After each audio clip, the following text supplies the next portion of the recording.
दिल्ली भी जाऊंगा। भारतीय जनता पार्टी के लोग, यहाँ के विधायक लोग प्रधानमंत्री से मिलने जा रहे हैं 5 तारीख को। मतलब 4.5 साल उनको छत्तीसगढ़ की सुध आई नहीं। अब चुनाव नज़दीक आ रहा है तब वो दिल्ली जा रहे हैं प्रधानमंत्री से मिलने, क्योंकि छत्तीसगढ़ के हितों के बारे में कभी भारतीय जनता पार्टी के लोगों ने चर्चा नहीं की। जब हमारा चावल नहीं ले रहे थे तब मैंने कहा था कि चलो, तब नहीं गए।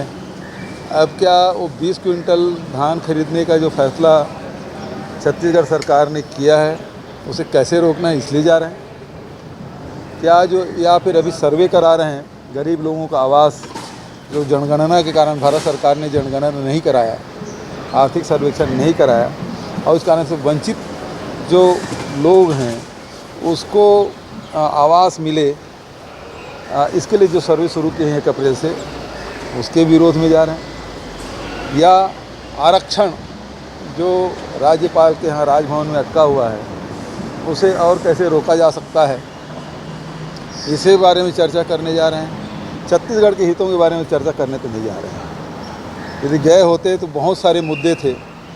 हमने जो कोयले की जो लेवी है 4100 करोड़ भारत सरकार के पास रुका हुआ है, या रॉयल्टी अभी तक के लगातार 2014 के बाद एक बार भी नहीं बढ़ा है, उसके बारे में कितने बार उन लोगों से कहा। जीएसटी का पैसा है, सेंट्रल एक्साइज का पैसा है, उसके लिए ये लोग जा नहीं रहे हैं। ये केवल जो छत्तीसगढ़ की जनता के लिए, चाहे किसान हो, मजदूर हो, आदिवासी हो, युवा हो, व्यापारी हो, इसके लिए जो हमने फैसला किया है उसे कैसे रोकें, शायद इसलिए जा रहा है। दूसरी बात ये है कि आजकल एक वीडियो आजकल जारी हुआ है जिसमें 70 साल में कांग्रेस ने कितना भ्रष्टाचार किया। मैं तो सवाल छत्तीसगढ़ के बारे में पूछा हूँ कि 50 छापे डाल दिए 1 महीने में, क्या क्या पाया वो तो बताएं। और ईडी है लगभग 1 साल से जांच कर रही है ना। और अरुण साव ने ये भी पूछा है, हमारे 2 अधिकारी हैं, उसके बारे में भी सवाल पूछा है और ईडी पूरी जांच कर ली। मतलब देश का सबसे कड़ा कानून है, उसके तहत जांच किए, क्या पाया? और जब वो कुछ नहीं पाए तब राज्य सरकार को दे दिए, आप जांच करो। क्यों देंगे? कुछ मिला होता तो देने का सवाल नहीं उठता।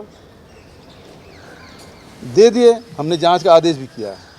लेकिन सवाल इस बात का है कि वो जो ईडी डायरेक्टर ने राज्य सरकार को चिट्ठी लिखा है उसके आधार पर हमने जांच की शुरुआत कर दी, लेकिन हमने जो चिट्ठी लिखा है चिट फंड घोटाले का, हमने कहा है नान घोटाले का, नान में तो रजिस्टर्ड है ईडी में, वो सीएम सर और सीएम मैडम कब बताएंगे, उसके यहाँ जांच में कब जाएंगे? और ये चिट फंड घोटाले में जो लोग शामिल थे और जिन्होंने कार्यक्रम आयोजित करके, रोजगार मेला आयोजित करके जिनको प्रमाण पत्र बांटे, उसके यहाँ जांच करने कब जाएंगे? मतलब बड़ी चतुराई से अपने शासनकाल के भी समय को जोड़ लिया। देश आज़ाद हुआ 1947 में, लेकिन जो 5 साल है 47 से 52, एक प्रकार से सभी दल उसमें शामिल थे। चुनाव तो पहली बार 1952 में हुआ और 52 से यदि 70 साल जोड़ेंगे तो 2022 होता है। तो अटल बिहारी वाजपेयी जी का, जनता दल का, भाजपा जेडीएस की सरकार का और खुद के जो 8 साल हैं, ये तो 2023 हुआ ना, तो अपना भी 8 साल उसमें जोड़ लिए हैं।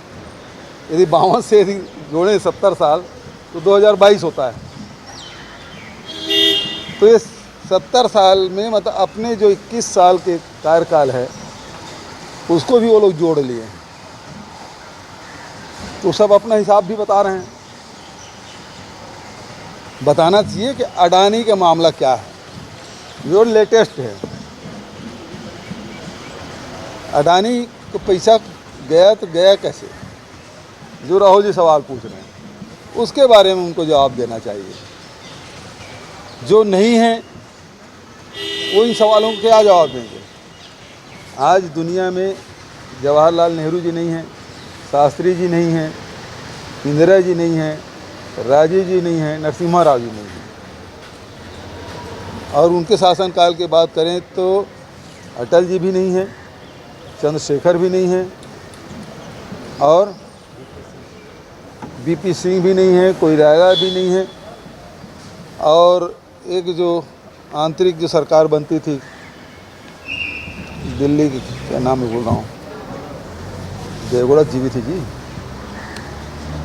दिल्ली के थे नंदा जी, गुलजारी लाल नंदा जी, इन सबको जोड़ लीजिएगा, वो जवाब देने तो आएंगे नहीं। तो जवाब यदि कोई दे सकता है तो वो वर्तमान सरकार दे सकती है। वर्तमान सरकार से ही सवाल पूछा जाएगा। विपक्ष का काम है, पत्रकारों का काम सवाल पूछना।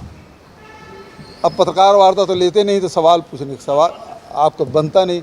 विपक्ष यदि सवाल पूछती है तो उसका मुंह बंद कर दिया जाता है। ठीक है, और कोई सवाल?